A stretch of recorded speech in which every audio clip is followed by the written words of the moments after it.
Welcome to part 3 of today's episode on Football Dialogue, where we'll be talking about fantasy football. So I'll keep this as short as possible. So I'll be analyzing how I make my selections for my fantasy team, and my fantasy team is usually defined by a couple of things that I look at, and not just the ability of the player.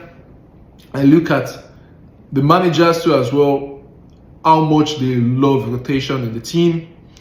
And also I look at the strength of the team defensively, how good they can keep clean sheets, the midfielders, how likely they are going to get goals and goal contribution in the match, and the fixtures too as well. I think that's a generic thing for everybody. They look at fixtures mainly. And for the attackers, goals, obviously that's what we look at. But one more thing that I look at in my team is how fit a player can stay in a run of 5 games. How fit can they stay? Very important, because you don't want to bring in a player who is prone to injury and before you know he's out. That is not applicable to one player only. And we all know about this player last season, who is Alexander Isak. Even though he doesn't stay fit, once he returns, he's banging straight away. And he doesn't stay unfit for too long. He might not stay fit he might just hear that he's going to miss the next game due to a niggle, due to some injury, that slight injury, and lack of match fitness or precaution, all those kind of stuff. You might just miss a game when you are maybe captaining, So things like that can happen. But is an exception. But for every other player, we must analyze how fit they can stay in the season for them to be part of your team. So my defense, obviously, for my team, I've got they're playing Brentford. I think they can do well and now there's a new thing in the system now for fantasy football, which is defensive contributions, and you can see that being an addition to the points that players are going to be getting, and you obviously have to consider that. And a friend of mine made a point about Bruno Fernandes and why he wants to put him in the team, and the fact that he's going to do some, but that's a maximum of 2 points I think you can get from defensive contribution. So just 2 points, that's not a big deal that you have to factor in, but it's something to consider, to be fair. So and I've got next one on my list is a 3-5-2 anyway. So I know being the first person playing Brentford, and we've got Cucurella as well. Obviously, he is somebody who's got an attacking threat now, and if you watch him in the training, this guy shoots better than some of our attackers. I'm not gonna lie to you, man. He's got some power in his shooting. Reece James would have been into my team easily, but obviously you can guarantee that he's going to start the game or he's going to play the game, because they are really cautious with him, just so he can get to play a huge amount of games for us this season, unlike he's done in the past. So next one on the list, Jet Spence. I wanted Pedro Porro, but obviously I've not got enough points, so I went with Jet Spence for Tottenham. They're playing Burnley and they've got a good run of games, to be fair. And my goalie is Pickford. Easy choice. It was either Pickford or Martials, so I went ahead with Pickford because he was the top last season. So I don't just want to overthink it and just put him there. If he's not doing well this season, I can make changes to the team easily later on. But let's see how it goes. The first game is no biggie. It's how they play in the first 5 games that really do matter, and then you can start seeing what changes you can make to your team. So in my midfield, I've got Cole Palmer for sure. That's a definitive player. He's been pinned down in all fantasy team. If you don't have him in your team, then I think you're just a gambler.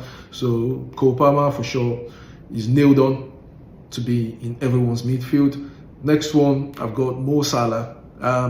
Mo Salah is a choice because of his price tag. He's got a huge price tag in him. Salah and Haaland. So some people have made the choice between Salah and Haaland, while others have opted to go with both of them and weaken their bench. So you can only weaken your bench when you're sure that, okay, all of your players are going to start for their teams. And, we've got new managers coming in and they're going to make so many changes. They can make, let me not say so many, they can make changes to their team, and the player that you think is going to be nailed on might have to sit on the bench. So it's a risk if you weaken your bench just so you can fit in Salah and Haaland. And I've just made a choice between Salah and Haaland, and I went with Salah. And obviously, but in point for me yesterday, even though it was in the dying minutes, it's good. Salah has done this in the past, and over the years, he's always find a way to give you points, no matter what. Sorry, excuse me. Alhamdulillah. Yes, so next one, we've got Rangers. Yeah, we've got Rangers. We've got Rangers, Wolves. It's price tag very low for somebody that can give you goal contributions.